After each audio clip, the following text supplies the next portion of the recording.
My name is Robin Barker, and I'm president of the League of Women Voters. I want to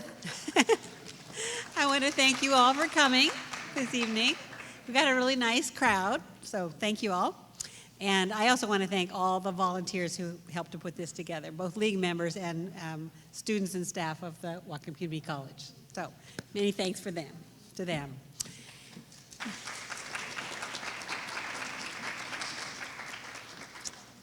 It is my honor to acknowledge that we are residing on the traditional, ancestral, and unceded territory of the Lummi and Nooksack people. The Lummi and Nooksack people are the original inhabitants of Washington's northernmost coast and southern British Columbia. They lived in villages throughout this territory and continue to have an ongoing relationship with these areas. Since time immemorial, they've celebrated life on this land, on their land, waterways, and on the traditional and ancestral and unceded lands of their people to perpetuate their way of life. Please join me in my deep gratitude for their ongoing wisdom and guidance as we take a moment to honor their ancestors and acknowledge the past, present, and future Lummi and Nooksack people as the original inhabitants of this land.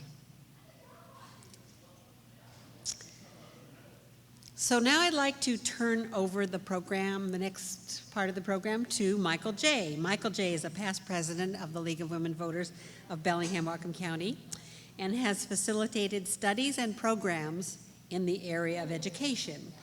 He's a credentialed PK-12 educator and remains active in education throughout his locally based business, and his many volunteer roles. So we're very happy to have him take over this program here.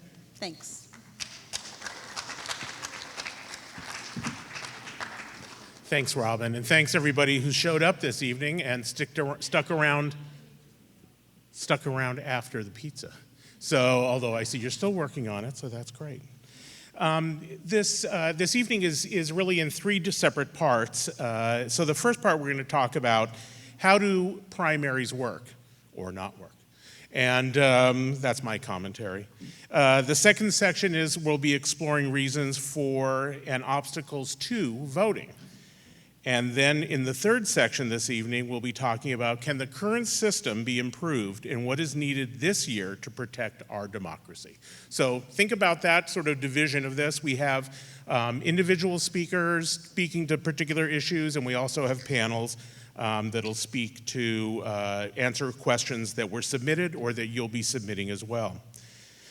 First off, I do want to say we have some elected officials who are with us this evening, and I'd like them to stand and say something about who they are. All right. Good evening, everyone. I'm Greg Hansen. I'm mayor of the city of Ferndale.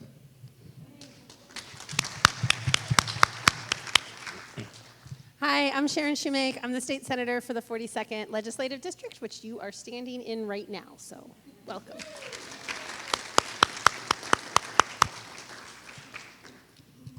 Hi, and I'm Stacy Henthorne, the Whatcom County Auditor.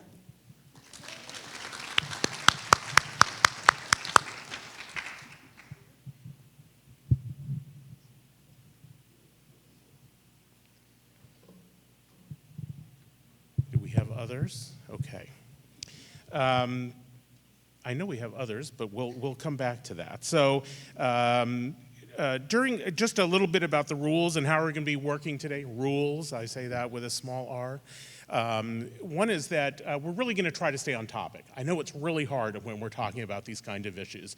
So if you, in the process, have a question or ask a question that looks like it's sort of taking us off, we're going to make sure we capture that. So Annette over here is going to be writing it down on a pad of paper, and we're going to make sure that we come back to it. We're not going to ignore it, but we're going to try to keep this on the straight and narrow in the limited time that we have. We're also, during the Q&A period, we're going to have some roving microphones. They're going to be attached to people, so don't be afraid. They will not be roving on their own. And you can raise your hand and ask to make a comment if you have a question. If you're a little microphone shy, And this is a good opportunity to test that shyness, but we will have some cards provided where you can write down some questions that you have. This young man here is holding up the cards. There we go. If you've never seen a card, that's what it looks like. And you can write down your questions. They'll be collected, and we'll take a look at those and ask them as well. We ask that you keep your questions specific. If I start hearing somebody making a speech and not asking a question, I'm going to shut it down, only because in the interest of time. So do speak to ask questions.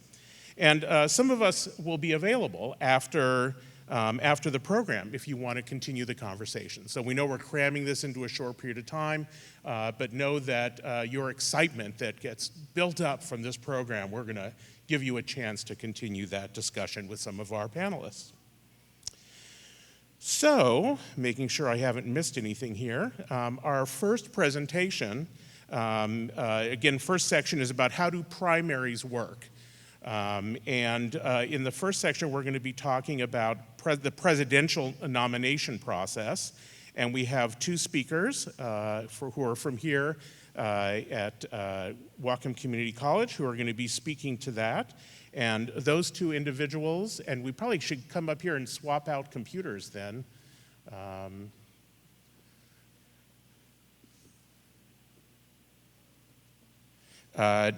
Those are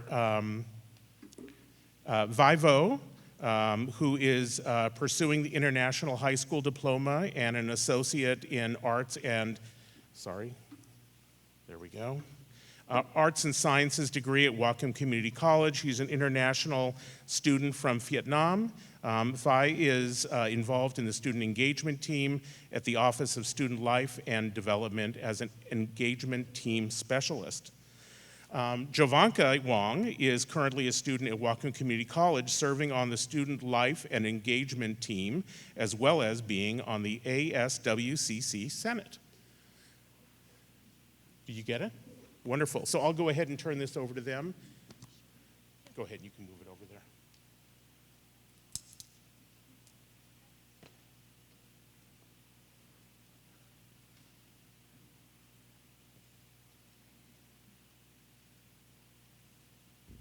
Testing, okay. Hi, my name is Jovanka, and this is me. We're going to be talking about the presidential primaries in the United States. So first of all, we'll start with the basics. First of all, what is a primary, you may ask? Well, a primary is an election to select candidates from a political party to appear on the general election ballot. So the thing is about presidential primaries, they vary by state. There are two main types of primaries. The first one is open. The first one is open and closed. Okay, so there are two types actually.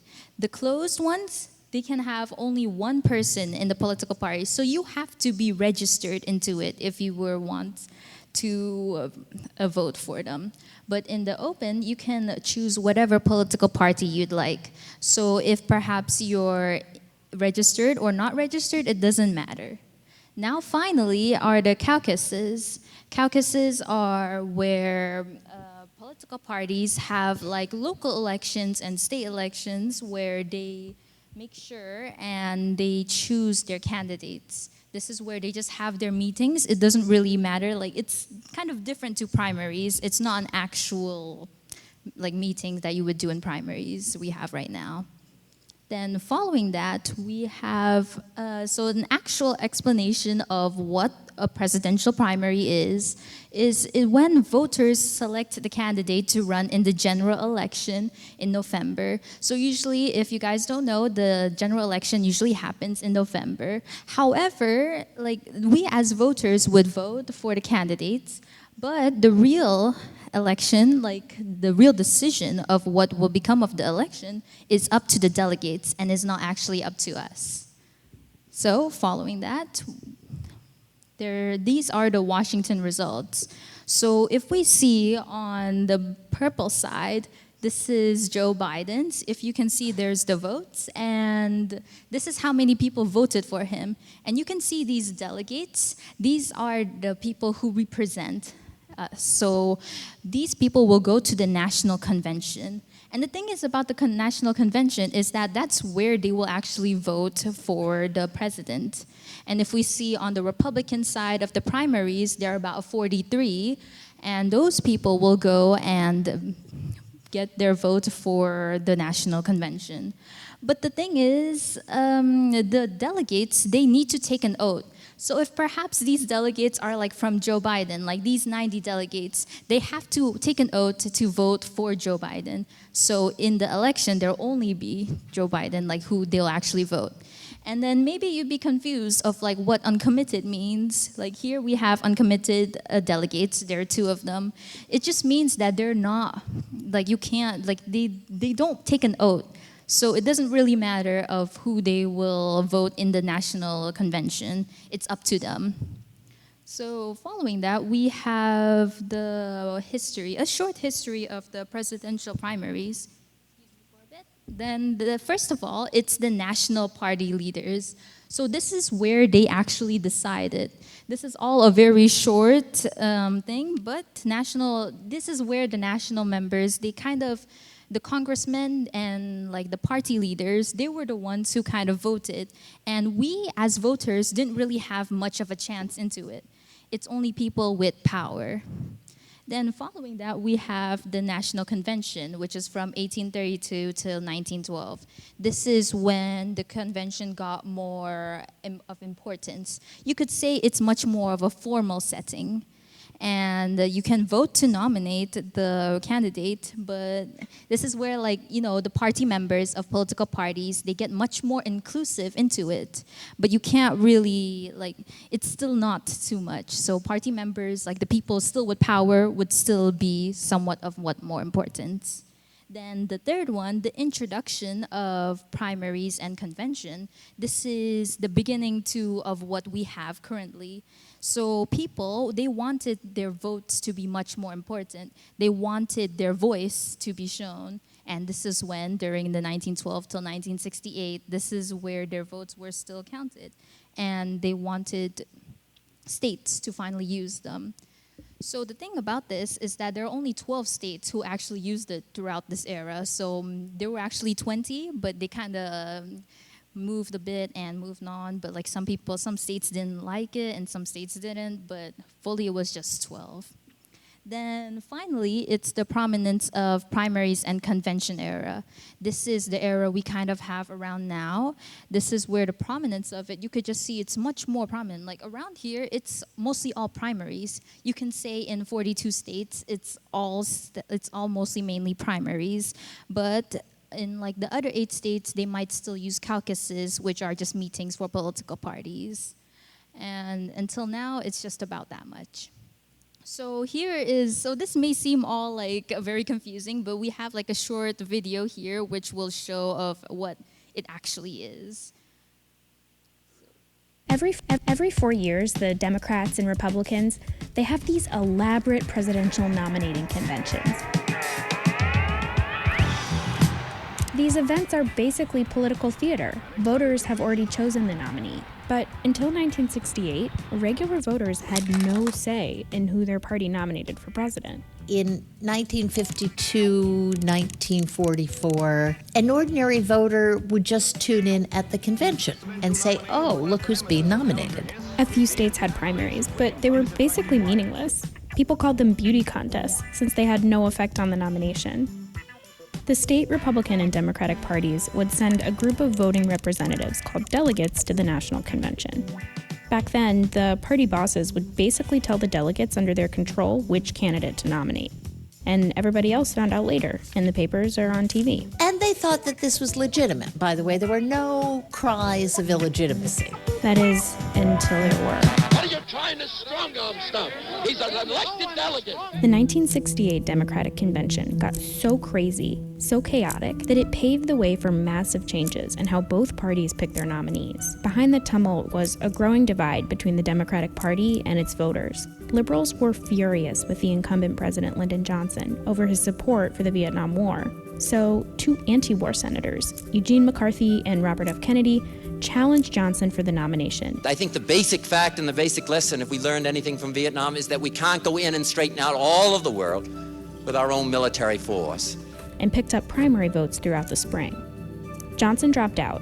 I shall not seek the nomination of my party for another term as your president. But then his vice president, Hubert Humphrey, threw his hat in the ring. But Humphrey didn't enter any primaries. And then, around midnight on June 5th, 1968, now told that Senator Kennedy was shot as he left the platform from which he made his victory statement over his win here in the California primary.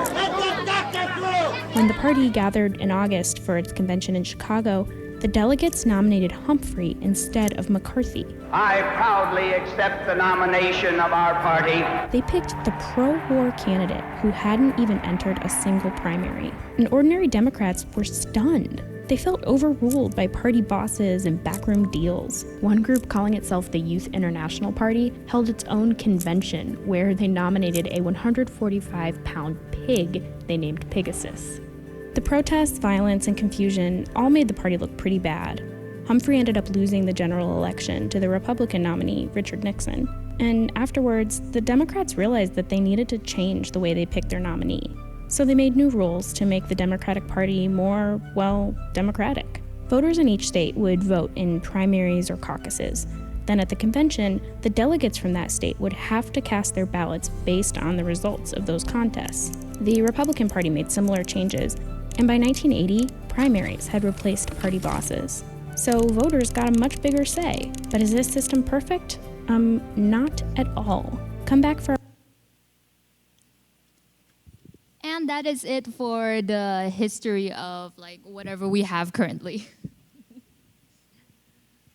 Okay, so now we have a little bit of comparison so we can understand more about it. So now we will look at the international primaries and election, and in this case, it's from my country, Vietnam. Okay, so we have a brief summary of the Vietnam presidency. Our president is elected by the Vietnam National Assembly. So currently, our president is Vo Thị Anh Xuân, serves as an acting president until the new president is elected. And a term for the president will last for 5 years, which is based on the term of the National Assembly.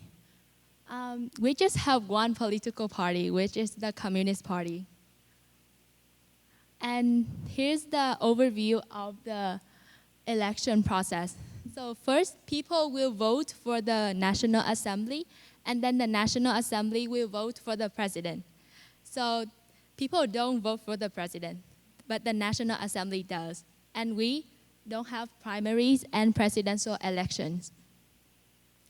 Okay, let's take a closer look at this process. At the first step, the National Assembly will choose all the candidates, and then they will discuss about the candidate to pick like whether this candidate is good or not.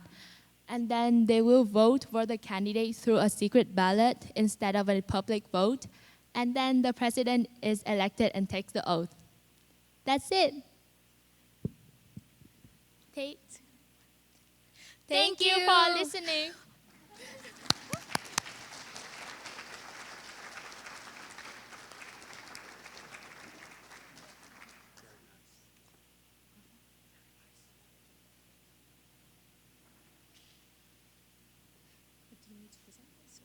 No, I think, okay, you have it, okay. Well, thank you. That was refreshing. I like that a lot. We have two speakers now who are going to be speaking on the topic of the Washington State primary, so bringing it a little bit more close to home. And those speakers are Miriam Mode and Mary Hoberman. And just a little bit about them. Mary Hoberman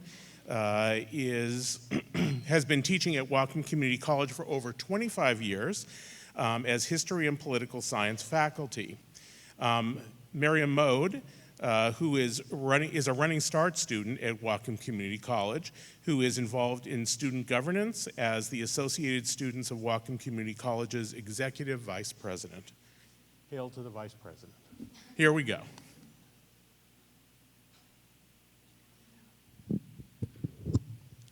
Hi, my name is Miriam Mode. I use she, her pronouns, and I'm the ASWCC Executive Vice President, as was introduced. And I'm Mary Haberman. I teach history and political science here. So we are going to give you a little bit of history and current information about the Washington primaries. First, we're going to talk a little bit about presidential primaries, and then we'll talk about the rest. So Washington State has, well, just to step back a little bit, primary elections, again, are the first elections, and the general election comes later, and primary has more candidates, and then they get winnowed down into the general election with fewer candidates. That's a general election, or a general definition of those elections. Washington State has two primaries. There's the presidential primaries, and there is kind of the everything else primaries, or primaries that are for national offices like U.S. Senate and House, and also state level and local offices as well. So we had our presidential primaries in March, and we will have the others in August this year.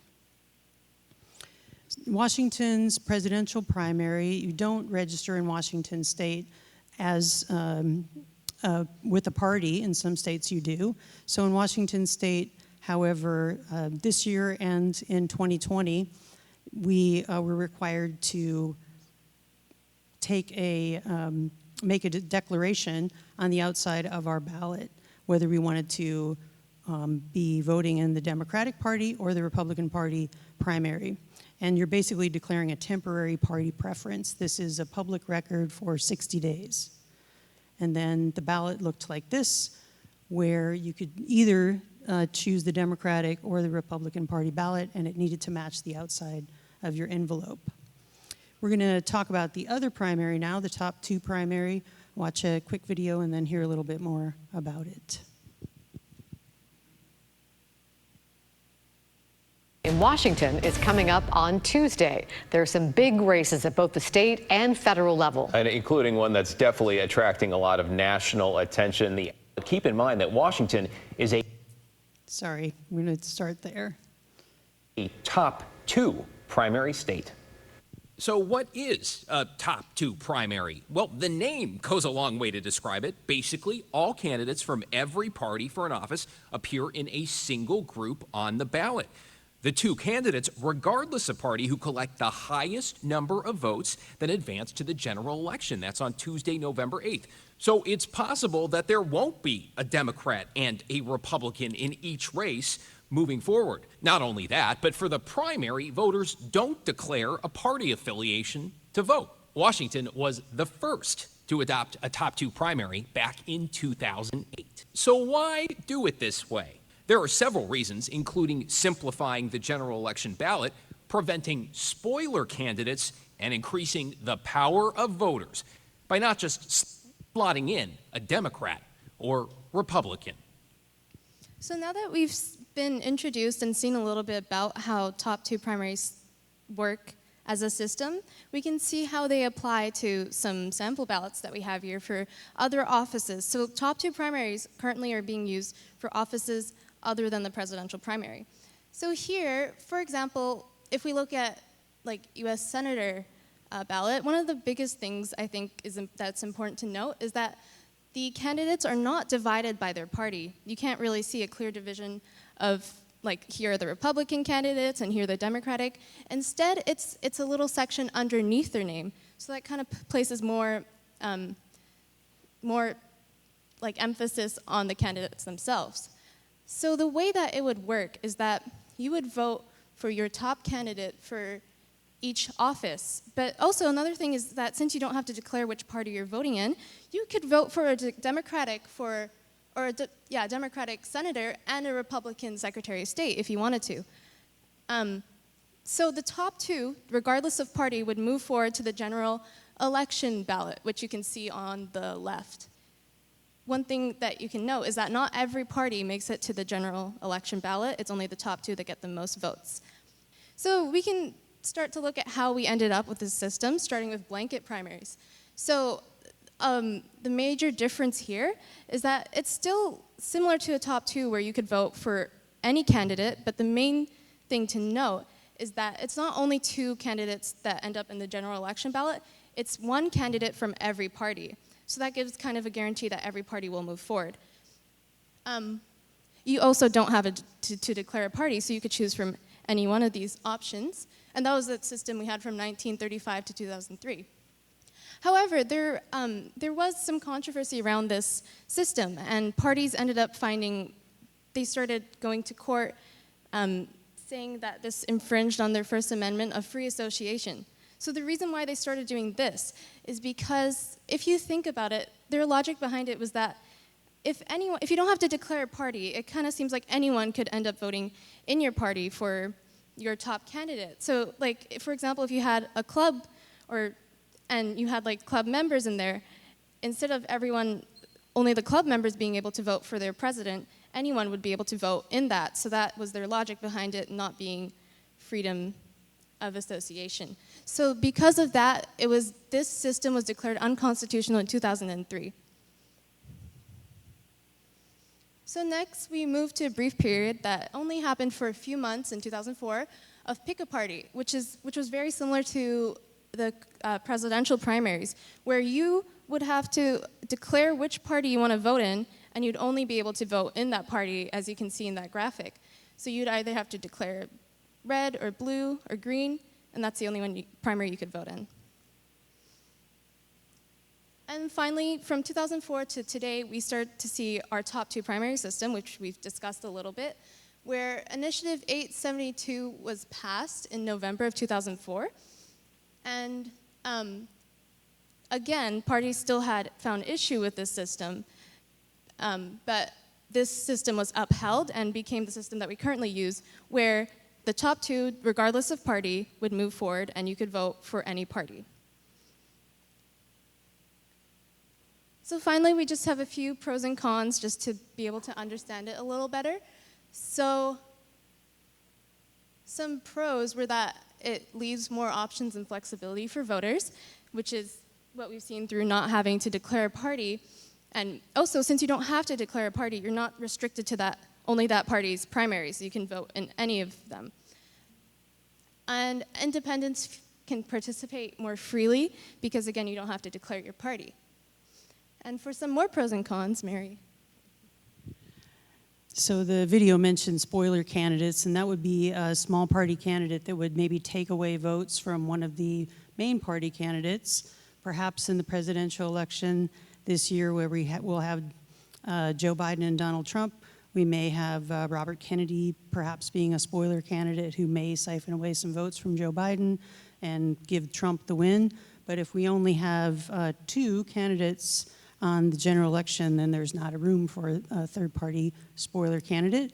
But on the flip side, that's kind of a con too, because third parties have trouble getting to the general election ballot. It's usually a Republican versus a Democrat that are the top 2.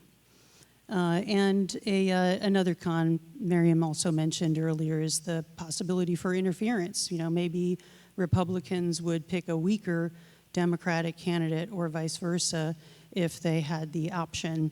Sometimes I think about it like a team that gets to pick who's going to shoot a technical foul free throw in a basketball game. They pick their best free throw shooter, but if the other team got to vote in it, they would probably pick the worst free throw shooter, in case you've been watching basketball lately, as I have. Anyway, I think our panel can also tell us some more pros and cons and answer your questions. Thank you.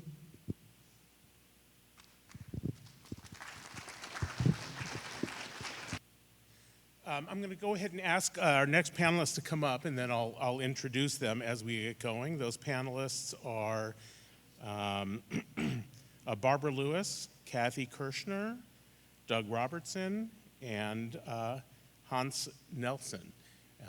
And if they can come up and get ready, I am going to ask, however, that the members from the auditor's office, if you could stand and just introduce yourself. yourselves. You're not one entity, I know. Hello, we have Stacy Henthorn, she's the county auditor. I'm Amy Gracier, the chief deputy auditor, and Becca Rouse, the election supervisor. Wonderful.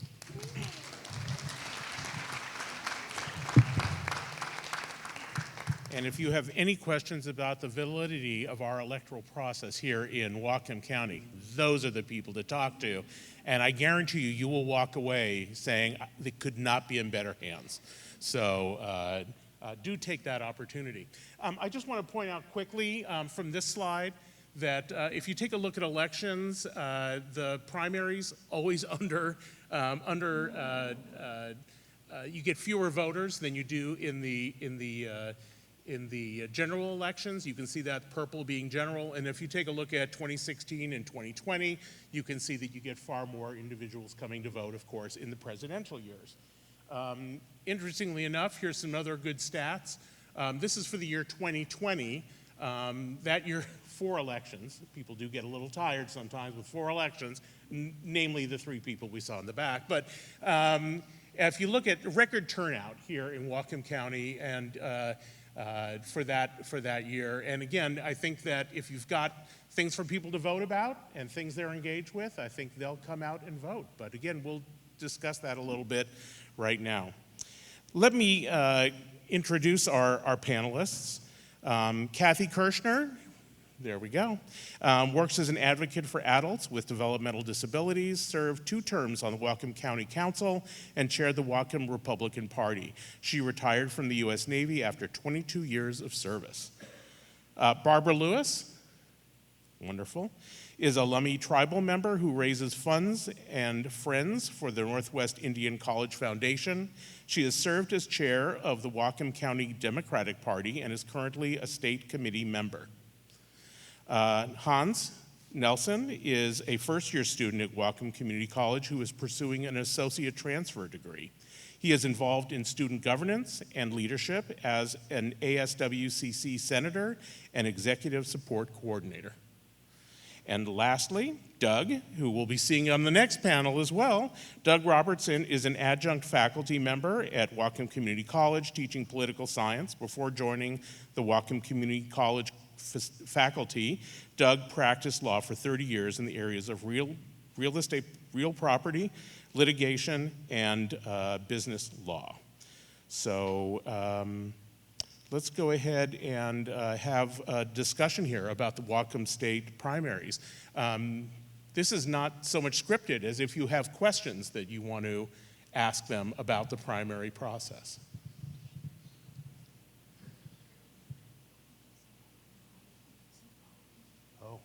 Okay, we'll start off with a question as I've been fed from an anonymous person over here. Let me just ask the panel, why do you think that the turnout often is as low as it is in our elections? I think general elections are so well publicized. I think primaries are often really pushed within certain parties or with both sides of each party. And once you come to the general, then you're kind of toe-to-toe. So I feel like a lot of people within the Whatcom Democrats are very much, figuring out what they believe in, and that might be more of an internal choice. And those are the people who are very hyper aware of politics and very much following it. So we tend to see very high voting within the parties themselves, I believe. And then with the general voter, I think not everybody follows politics, like, the ones that are going to the party meetings and whatnot. I'm probably going to take a position different from everyone else. It's not low. It's not low because if we look at the history of human society, we haven't had 100% participation in society ever.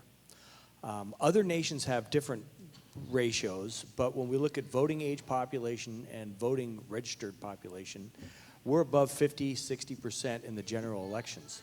And if you just think of any societal function in the United States, other than watching like the Super Bowl Americans don't do anything at that rate. So it's really a part where we have to say, acknowledge that it's good, but we've just got to make it better. And the way we make it better is to have people better understand how their American government's formed, and that in fact it's a partnership of all of us. As we develop that through education, you'll see voter turnout go up. Thank you. I would like to just talk about the difference between the primary and the general turnout, and talk about primaries. I think that when I think about why it might be lower than the general, the timing of our primaries. It's in August. It's like the first Tuesday in August. And what are people doing in August? They're on vacation. They're taking their kids to Disneyland. They're playing sports. They're camping. They're somewhere else. They're not paying attention to an election. And I think that our timing on our primaries is contributing to the lower turnout. Thanks. I would say coming into this conversation from a student and first-time voter perspective, some things that I felt going into my first time participating in the primaries was nervousness and lack of understanding of what I was doing actually meant. And I think I definitely had to put in some work to seek out people who knew what it was or someone who was willing to explain it to me. And a lot of my peers weren't entirely sure or were nervous to participate because they weren't sure what effect it was having. Great, thank you. Thanks to all four of you for those responses. Let me remind people again, we have a question here. We have roaming a microphone. Who has a roaming microphone here? I have a pretty big voice. You do have a big voice, this is true. And so I guess that first of all, I thought that was a very good answer to the question. And I think that a lot of people, like myself here tonight, are wondering how best to support younger voters to increase their participation. Yeah, so I would say possibly to support first-time voters or students looking to vote and educating them on the primaries, being an active participant in asking questions or even coming to events like this is really important because we have a lot of students here who are here because their teacher said they could get extra credit. And so them being here and seeing you guys here passionate about this and showing the importance of it, I think speaks a lot. And they're hearing us get to talk about it. And I mean, I learned a lot just by those first two presentations. I'm currently taking an American government class, and we just started talking about primaries today. And I think I was scared coming here, but seeing all you guys here and seeing those presentations really made me feel better and more confident, especially now that we're past the primaries for the presidential election here in Washington and we're moving on to, in August, will be primaries for the rest of it. And Professor Robertson, do you have anything to add to that? How many of you are scared to read the news about politics?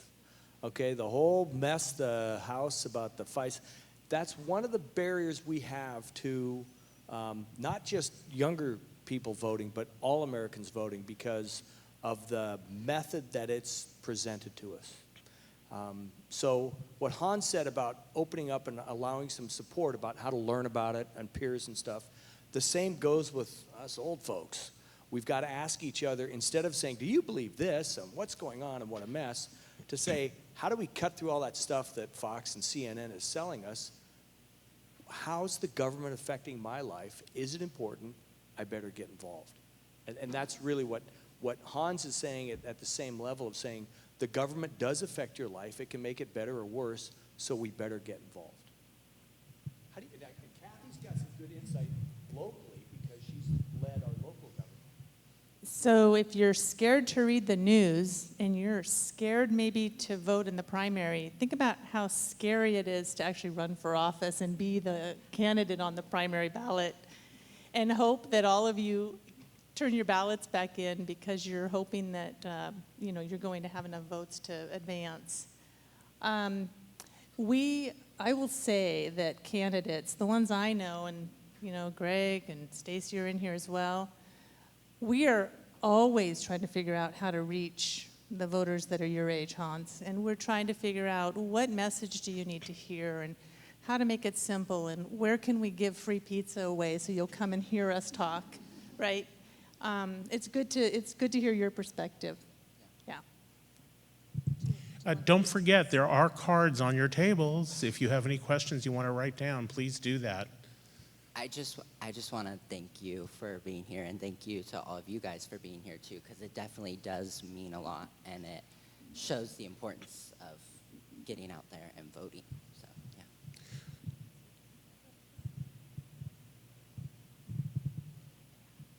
So I think a lot of politics is really intimidating when you first come into it and you first start thinking about it.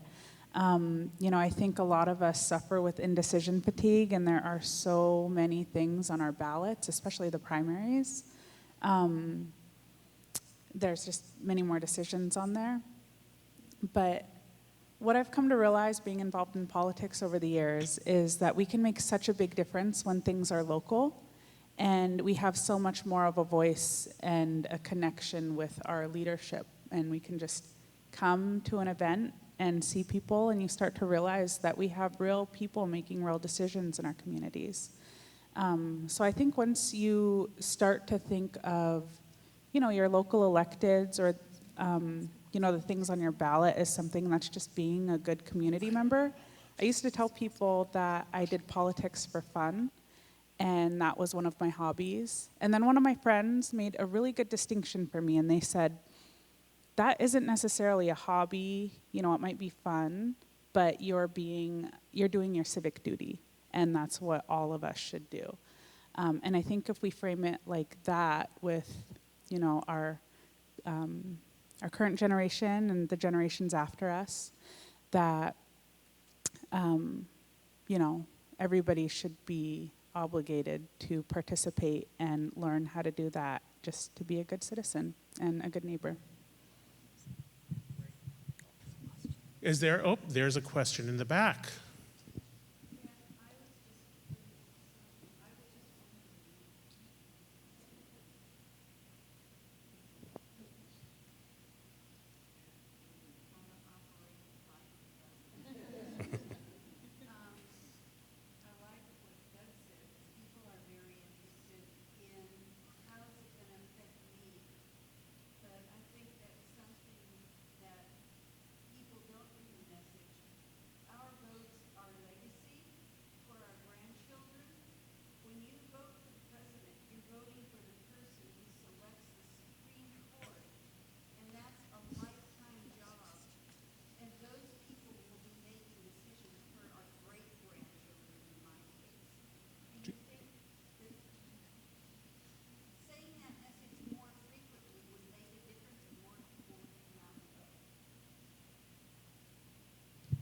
I think you're right. And a lot of people think their vote doesn't count. And you'd be shocked. In the 2000 election, if 529 people would have voted differently in 4 boroughs in Florida, 529 people, Al Gore would have won. And it's getting that message across that, yes, sometimes there's a lot of, and there's this way, but your vote always counts, because just by participating, you're showing some commitment to the system. Great. We have a question. Somebody submitted on a card. There we go. Fill those out. The question is, what are your thoughts on social media and manipulation tactics?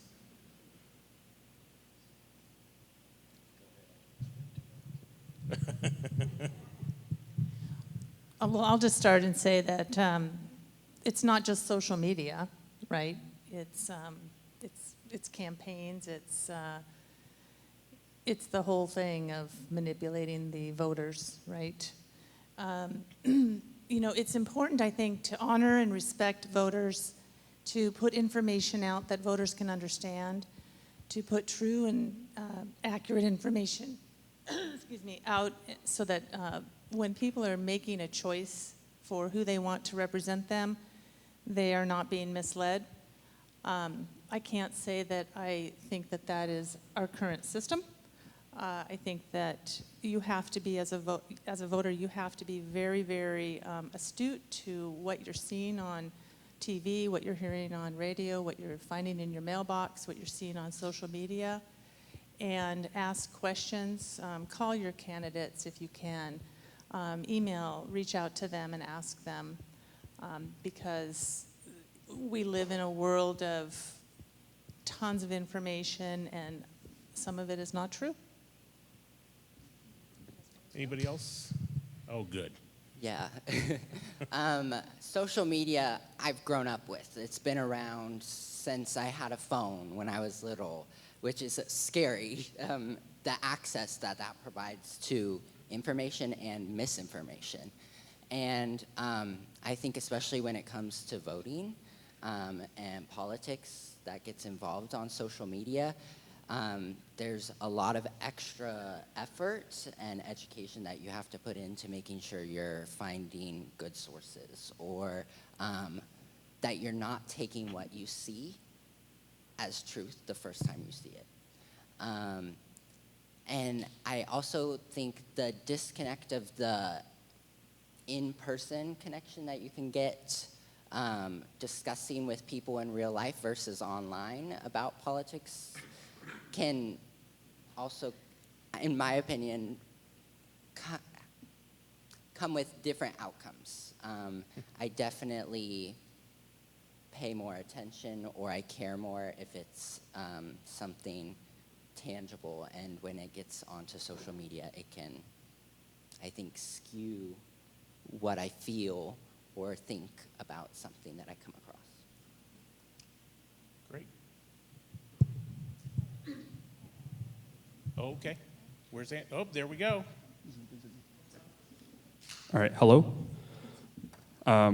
Yeah, so I just want to say that, given that this election here that we're facing with the current issues where we've lost access to abortion, we see constant attacks on LGBT rights, and I would say that our choice this election appears even worse than presented in the last election. What do you say to the voters who are disillusioned? Because I'm completely disillusioned with this system. I don't think it represents my interests at all, as we see these issues with Gaza and the majority support for abortion and the hostilities to stop. Sorry, and just to repeat, what do we do about for the people like me who have no faith in this system?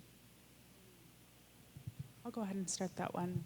So it's really easy to get disillusioned. We have so many people on one extreme or another. One of the things, I'm from the Lummi Reservation, and a lot of my relatives and my neighbors, are really hopeless, and we don't see ourselves represented a lot in the communities and, in elected offices and whatnot. We have a handful of people, which is just a start. But I always tell folks that look at the wealthiest person you know, or the wealthiest people in this country. They all have one vote, and they can try and buy votes and put a lot of money into elections, and we see that a lot, especially with Citizens United. But everybody only gets one vote, and I think people in this country have really encouraged all of their children to vote, the wealthier they are. And then the general population has been discouraged because they don't see themselves represented. And I think the biggest way to combat that is for the everyday person to get involved and to start getting educated and see little ways that they can help. I was really just blown away. So I got started in politics back in 2016, and I came in with a presidential run. And I didn't even know that we had local chapters of political parties. I didn't know that was a thing. I thought it was only a national thing that you could be involved in at the Democratic National Convention or committee level. But then I realized that we had local chapters of these government or of these parties, and then other chapters like League of Women Voters to get people out and voting and just aware. And I realized how much difference you can make just by showing up to an event and helping pass resolutions. And there are so many organizations that use their people power. You know, anyone who does endorsements like Washington Conservation Voters or the Sierra Club or different parties, or, you know, I know my tribe, Lummi, we do Lummi Native Vote, and we do endorsements as well. Those are really putting numbers behind candidates, and that really helps quite a bit.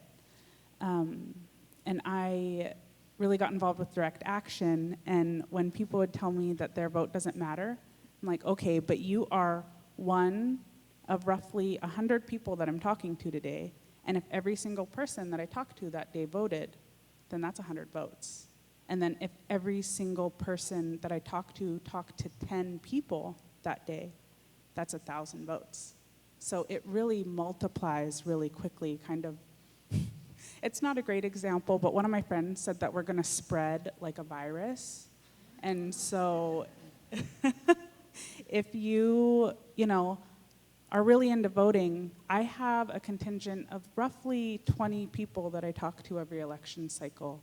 And I get them all to vote. We pull out our ballots and we'll ask each other questions and we'll kind of ping ideas back and forth. And that's just how government is done, and how we can really make a difference is, you know, we each only get one vote, but as long as we're making sure that all of our friends and all of our family are voting, and then, you know, if you want to get really involved, then all of the community, you can talk to like 1,000 people, make a little game out of it, then you can really make a huge impact. It's been wonderful to see. Well, I apologize to the panel, but I want to answer your question. Two things. Do it One, fast, Doug. Get involved locally.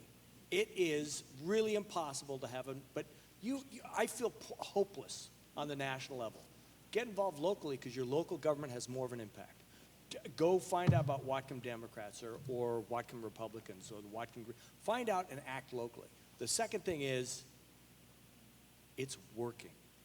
It's all about compromise, and even though it sounds bad, you're right, but it is working. America is working, and we're evolving. Things change because our society changes, but the governance system is generally working. Generally. Thank you. We're just getting ready to thank you so much to our panel. And I think we have a gift. We have a gift for our panelists. So on your way down, grab your gift.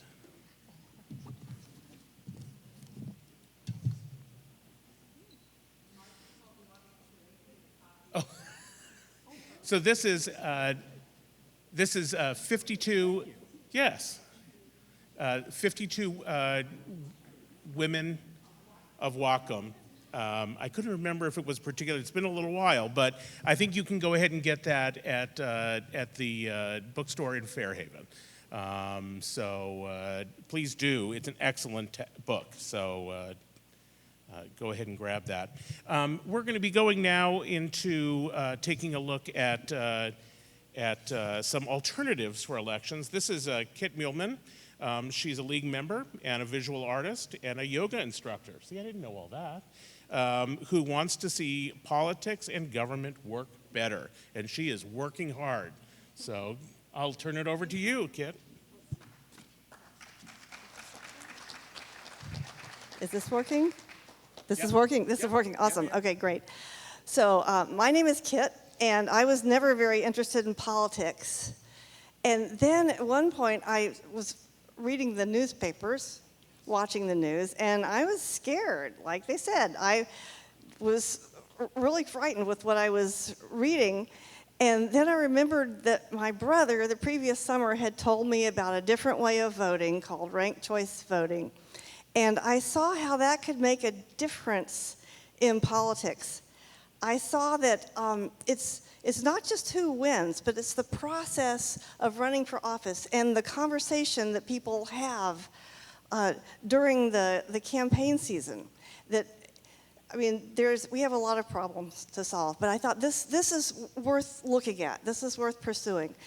So what I'd like to do right now is run a little demonstration to show you all how it works. Who has heard of ranked choice voting? Okay, great. You can help out the people around you too, so this is great. So Angie, would you pass out the ballots? Where are the ballots? Okay, whoever's got the ballots, thank you. Pass out some ballots. We're gonna vote for a favorite pizza. We're gonna do a stand-up demonstration. And the candidates, let's see. Oh, while they're passing those out, I wanna say another thing that's really interesting is more places in the United States, next slide please. More places in the United States are starting to use ranked choice voting. It's been used in the United States since the 1920s. And currently, Alaska and Maine use ranked choice voting statewide, and Seattle will start using it next year, and there are about 50 jurisdictions in the United States using ranked choice voting. The largest one is New York City. And next slide, Alaska, you probably heard Alaska started using ranked choice voting. How does it work there? Well, it's interesting. The same group of voters voted in a far-right Republican governor, a moderate Republican senator, and it's a small population, they only have one representative. So they also voted in a moderate Democratic representative. So the same group of voters voted independently for across the spectrum. And so our election demo is for 4 kinds of pizza. And when we ran our test election yesterday, we discovered that no one wanted gluten-free cheese. So we have substituted Mediterranean. And I don't recommend you fill out a ballot like this. I'm really embarrassed about this ballot, but they were already printed, and so here we are. So the way you use a ranked choice ballot is you look for your first choice and you fill out the oval in the first column for your first choice. And then for your second choice will go in the second column. You don't have to vote for all the candidates. If you only want to vote for one, that's fine. So go ahead and fill out your ballots. You've been doing research this evening. If you don't have a ballot, raise your hand. Any questions?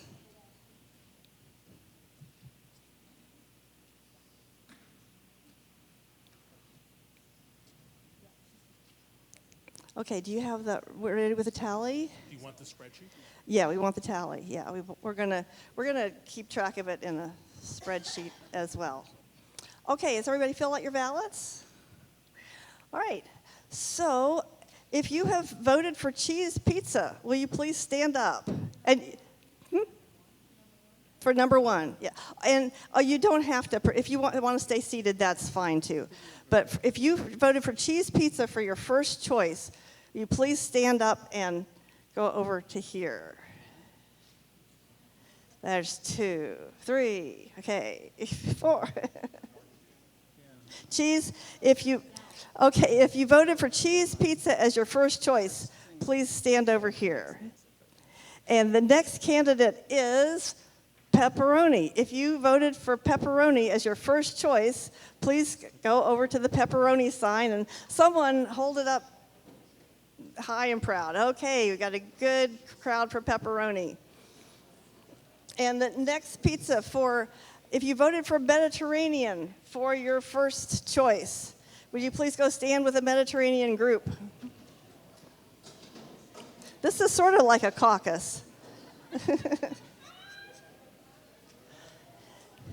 And the last group, if you voted for gluten-free pepperoni as your first choice, you'll go over here. Carol, will you wave your arm? We don't have the sign yet. Okay. Thanks, everybody. All right, cheese, would you please count off so we know how many cheese voters there are?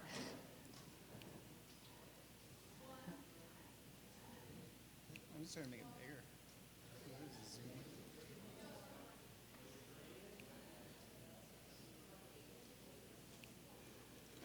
I was just trying to make it bigger. Yeah, it's I fine. made it much bigger than it was. Okay.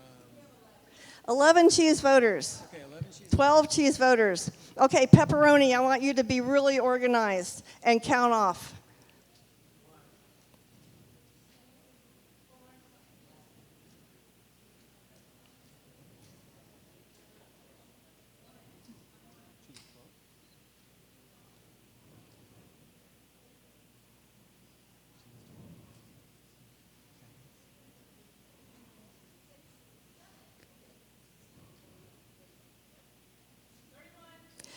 Thirty-one pepperoni voters, and I hear the Mediterraneans are already getting organized.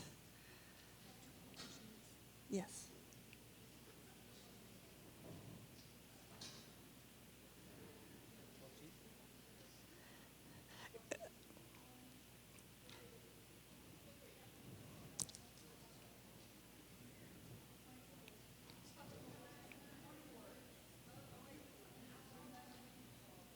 Gluten-free pepperoni, 3. Okay. 32 Mediterranean. Okay. Whoa. Okay, great. So the total for all the voters, we have 78 voters. We're looking for one candidate to get more than half the votes. So what number would that be? Alan's already figured it out for us. 40 would be more than half. So do we have a winner? No. Mediterranean looks pretty good, but pepperoni's coming in close. So because we don't have a winner on the first round of a ranked choice election, what we do is we look for the lowest ranking candidate, and we're going to eliminate that candidate. Gluten-free pepperoni has no chance of winning. However, those 3 voters get a second choice. So you have a backup vote. So you 3, everyone stays where you are. You 3 go to your second choice.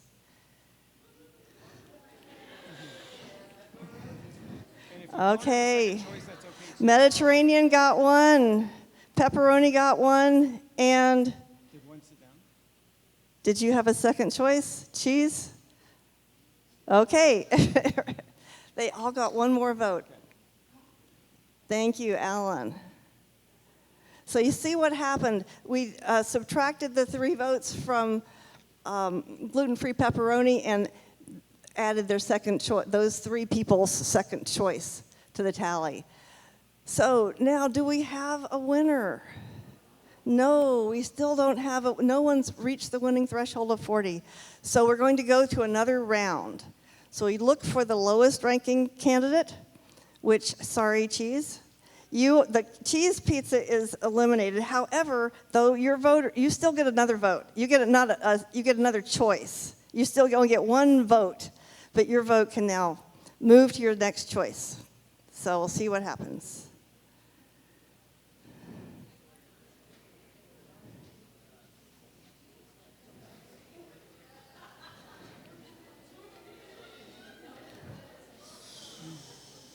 Okay, 1, 2, 3, 4, 5, 6. So it looks like 7 voters went to Mediterranean. Am I right? And how many voters went to pepperoni? We don't know. Who? Raise your hand if you're a new voter for pepperoni. 1, 2, 3, 4, 5, 6. Oh, 7.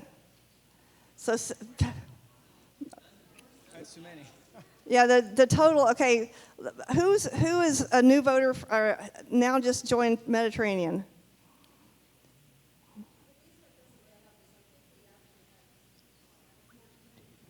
Cheese at 14.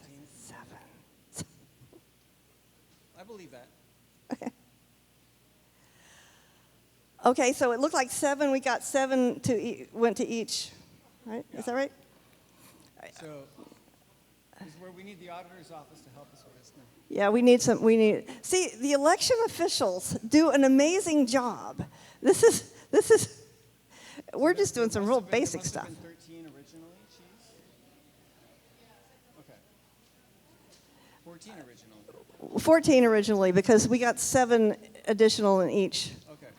Oh my gosh, this is close. Then So, did somebody sit down? Did somebody not transfer? Okay. okay, so if you only make one choice and your candidate is eliminated, then we call that an exhausted ballot. It means that you just didn't really care about the other candidates, which is sort of like voting for a long shot in the primary, which is fine. Okay, so look at that. That is really close. Do we have a winner? Yes, we do. Mediterranean inched up to the winning threshold. And so now we know if it had just been a contest between Mediterranean and pepperoni, Mediterranean would have won, and they were the head in the first round. And actually, that's what usually happens. It usually happens that the candidate who's ahead in the first round pulls ahead at the end. But this way of voting helps eliminate the spoilers, if there might be a spoiler. Thank you for participating. Thank you for holding up your signs. And you can, questions? Oh, the thing is, you wrote your ballot the first time around. Your first choice and your second choice and your third choice. So the election officials know what you would choose on the next round. And states in the Southeast United States use ranked choice voting for their military and overseas ballots because they don't have time, if they have a runoff, to print new ballots, send them overseas, and get them back. How are we doing on time? Done. We're moving to the panel. And okay. Is that okay with you, Kit? Yeah. Okay. Thanks very much, everybody.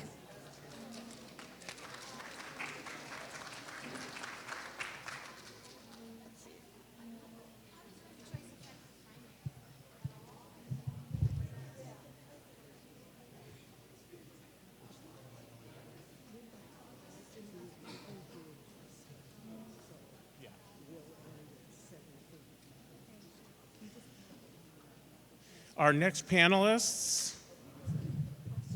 Oh, great. Yeah, right. That's good. That's a good question. Our next panelists are Alan McConchie and Doug Robertson, back for a return visit, and Miriam Mode.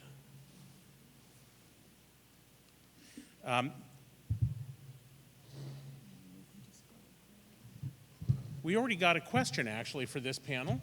Well, let me read, actually, each of their bios. Miriam,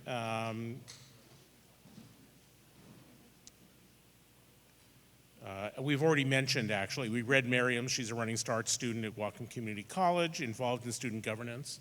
And Doug, we also talked about, adjunct faculty at Whatcom Community College. And our new panelist here, Alan McConchie, is a cartographer and data visualization specialist who has worked on human rights, public transit, housing, housing, urban planning, and electoral reform. He is the co-founder of Fair Vote Washington, a nonpartisan electoral reform organization, and is currently a precinct committee officer in Bellingham.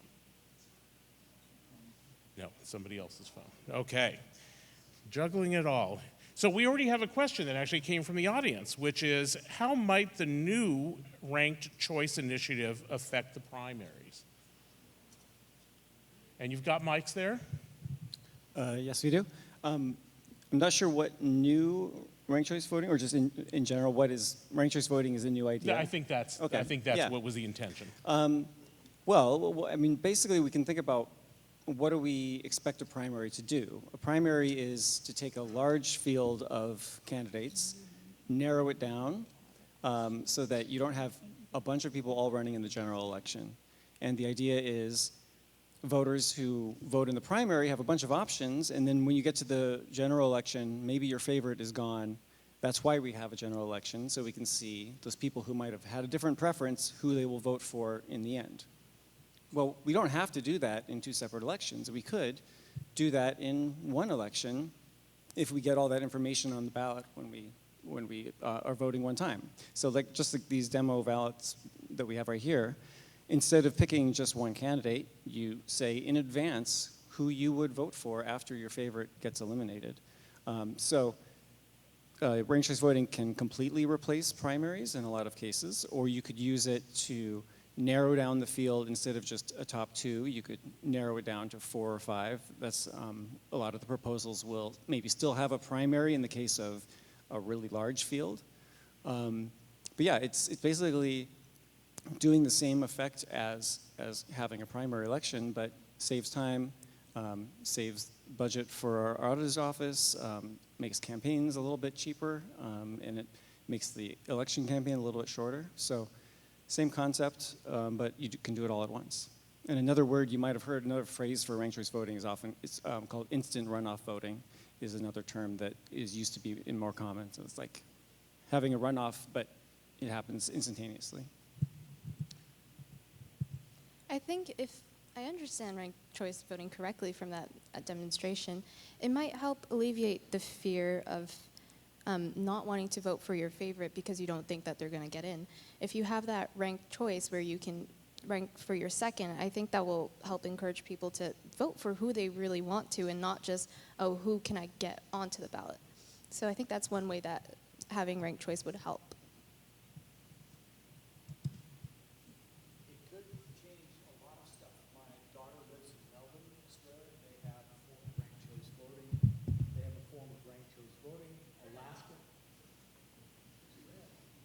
How about now? Thanks, sorry.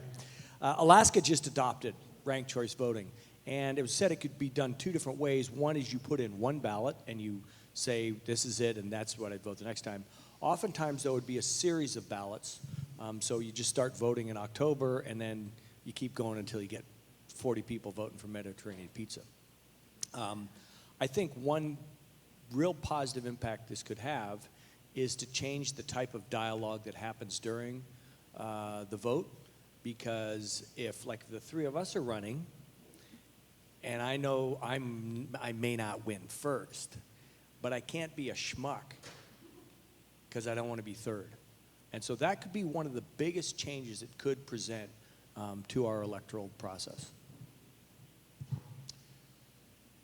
Remember, you've got cards there. Raise your hand if you have a card that you want to share. If you have a question, raise your hand. Somebody will come and give you a mic. We have a question back here.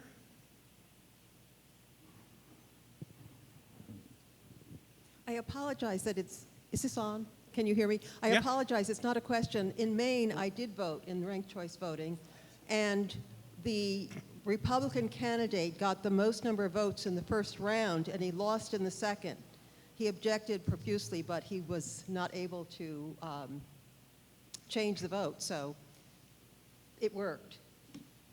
Great. In person, live testimony. We have a question from the audience that was just handed to me. What about people who don't have the time or energy to research all the candidates and only vote for one? Aren't they disenfranchised with ranked choice? Well, it is a good question. I would say it's only more information if you want to provide it. You don't have to, just like no one's making you show up for a primary election. You're not getting disenfranchised if you don't show up. Really, if you don't have any preferences beyond your top choice, that's great, and that's information too. It's really like no one's getting more power than someone else because you still have the same value to your vote, whether your vote gets transferred to your next choice or whether it stays with your favorite candidate until the end, until they win. So yeah, I don't really see it as any disenfranchisement at all. Yeah, and the idea that there's some extra time or extra thought you have to put into it, well, same thing is true for showing up to a primary election. That's extra time, that's extra effort. That's why turnout is so low for primaries, is people are feeling voter fatigue. It's much easier to just do it all at once, do all your research at one time, and fill out one ballot one time. I don't think it necessarily means that having ranked choice voting would mean more research, because the hope would be that you would research all your candidates anyways, even if you weren't going to rank all of them, just to know which one you want to choose as your favorite or your top choice for that individual vote. So I wouldn't really see it as extra voting, because if you want to like differentiate which one you want to vote for in the first place, you'd probably have to look around and see what they stand for and what the other candidates stand for anyways. And we're very fortunate to live in Washington, because you sit at home and the state mails you a nice little booklet. And the booklet tells you basically what the party wants you to hear and the other party wants you to hear, so you hear both sides. So the need to do independent research in the state of Washington is greatly alleviated. And the other thing is, you know, who's gone out and picked a cell phone and the plan? It's probably harder to get through the salesperson and pick your cell phone than it is to read a voter's guide. So I'd say is it may feel like disenfranchisement. I would say that it's the other side. It provides everyone the opportunity. It just takes some individual responsibility. Great. We had a question back here. I just had a clarification question. I was wondering, on the ranked choice voting, you had, say, 3 choices, so it was what, cheese, pepperoni, and Mediterranean. Why couldn't you say cheese is my first, cheese is my second, and cheese is my third? You can only vote for one person, one vote, one time? So that would be explained in the rules, because I didn't hear that, and I was like, why can't I vote for the same thing 3 times?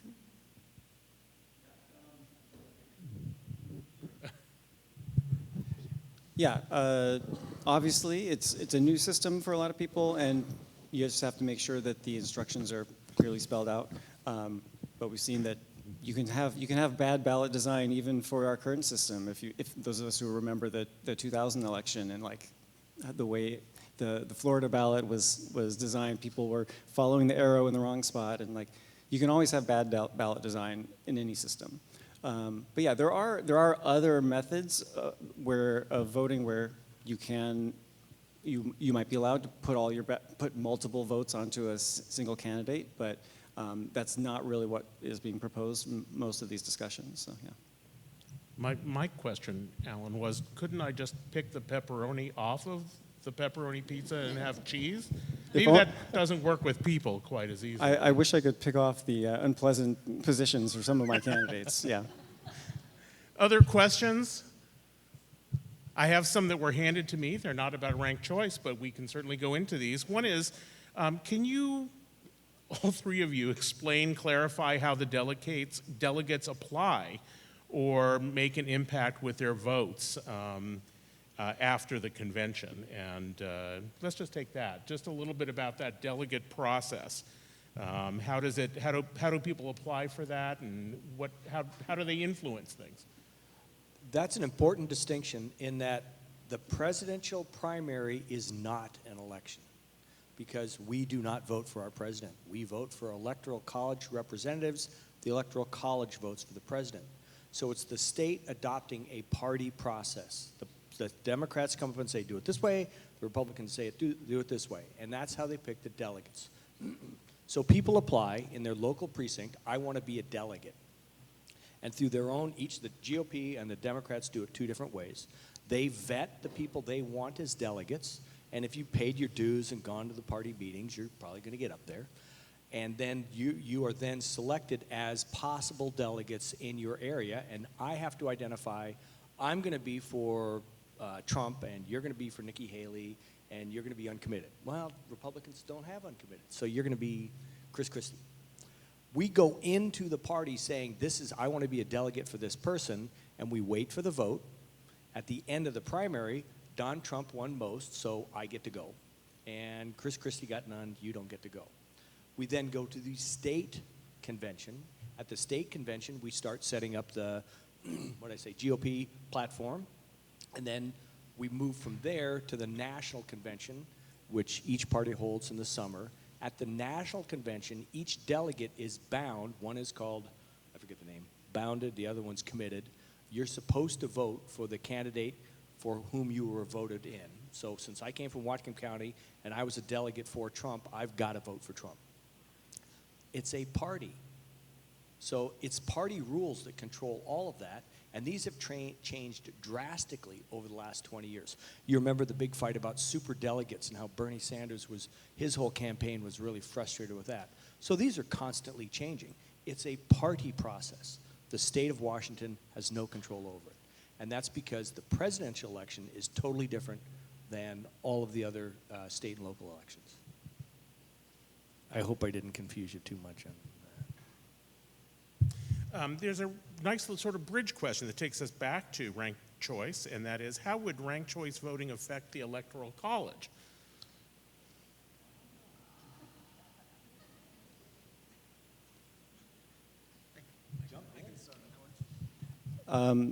Yes, so the Electoral College, as it stands, every state, with the exception of 2, they give all of their electors to the winning candidate in that state. Setting aside whether that's a good idea or not, you can still do a ranked choice voting election to figure out who's going to get those electors. And that's probably a very good idea, because in these presidential elections where we have, unlike the top 2 that we have for every other election in Washington state, you will see multiple parties on the general election ballot for president. Tons of them are going to be small third parties, but they still may have the balance of power between who might get a majority. So we see examples going back to, again, the 2000 election, whether Al Gore's small number of percentage, if we'd been using ranked choice voting, most of those Al Gore voters, we can assume, probably would have, or the Nader voters probably would have put Al Gore as their second choice. We never will really know. And any state could implement ranked choice voting to pick their electors, and that would be a really good method to avoid the spoiler effect. So that spoiler effect we talked about earlier is, yeah, you get a candidate who might be in the similar lane and appealing to the similar kind of voters, and normally you'd think it's great to have more candidates, more options, but in practice it's usually bad to have more options that are similar to each other. Ranked choice voting mostly takes that problem away. So yeah, each state could choose to do ranked choice voting to decide their electors, and that would be a fantastic idea. You still might also get cases where who wins the Electoral College might not align with the overall total general election nationally, but that's, again, a separate problem. Lots of problems that we can deal with in multiple different ways, but doing ranked choice voting for the electors for any given state is a fantastic idea. Great. Sorry, we're sort of planning here on the fly. So I'm going to ask one more question, and then we're going to go to you, Miriam, for the call to action. So the last question here is, does the top 2 process work for all of us? Now, you can interpret that as you wish.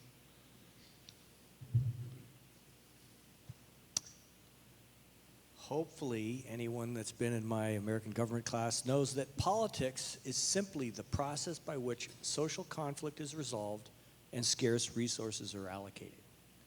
So when you say, how does it work, we've got a social conflict on how we get our electeds elected. Are most people in favor of it is the answer of, does it work?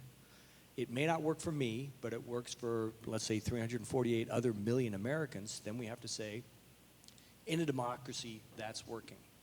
So you can take it from that standpoint of saying it is working because it's processed, it's gotten us continued elected officials that it's clear and certain. Notwithstanding all the stuff in 2020, it was clear and certain who won, and the process through the executive and judicial branch resolved it. One way of telling it's not working is when you have the civil revolution. And so we're not anywhere close to that, but I'd go back to the 1968 Democratic Convention. Situations like that point out clearly it ain't working. So I would say at this point, my individual opinion is, yeah, it's working. Is it perfect? No, of course not. It's run by humans, but it's working so far in our democracy. She has to answer it because she's at the other end of the process. I'm at the end, she's beginning.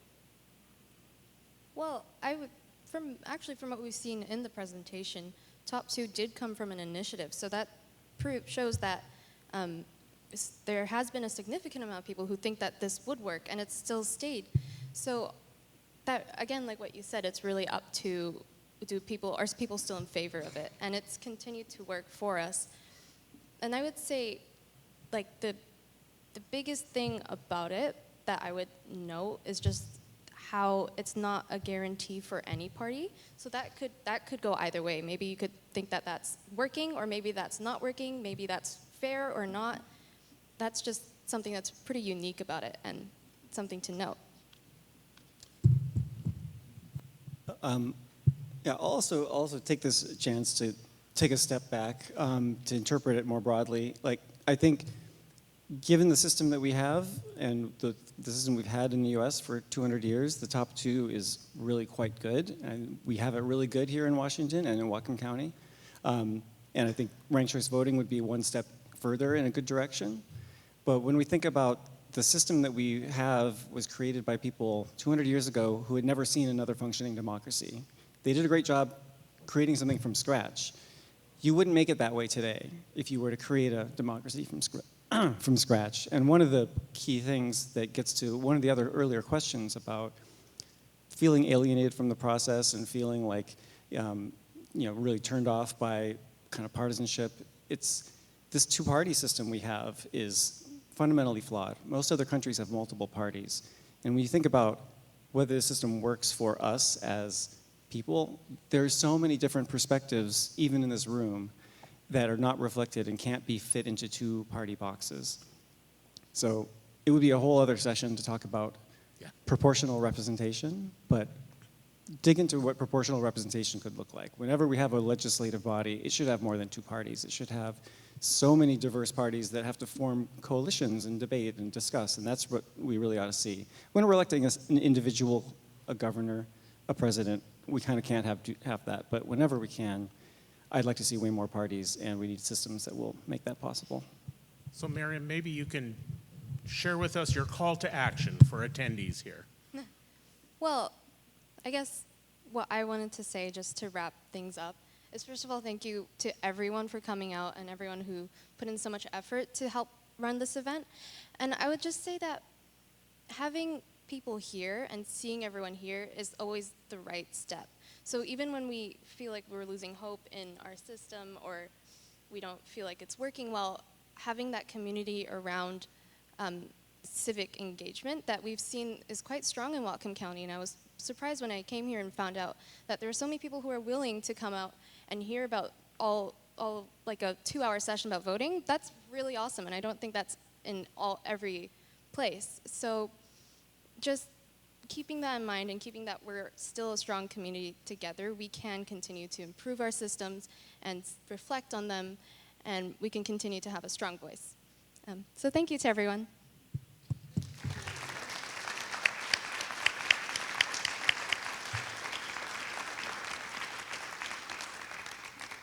Thank you to all of our panelists. Thank you to all the members of the league who helped pull this together. Heed Miriam's recommendation about getting involved. And if you like these kinds of conversations, get involved with the league. This question was submitted on the survey, and that was, how do I find out who I should get in contact with? In fact, somebody submitted a card and said, if you want to have an impact, write letters to your elected officials. They will really have an impact. And if you want to know how to do that, you can certainly get one of these. There should be some on the tables. And also there's a QR code there about where you can get access to that. Kit, you have something you want to say? I do, yes. I know you're. Thank you for sitting patiently. On the back of your ballot is an invitation next Tuesday evening. Representatives from the Ranked Choice Voting Resource Center will be in Bellingham.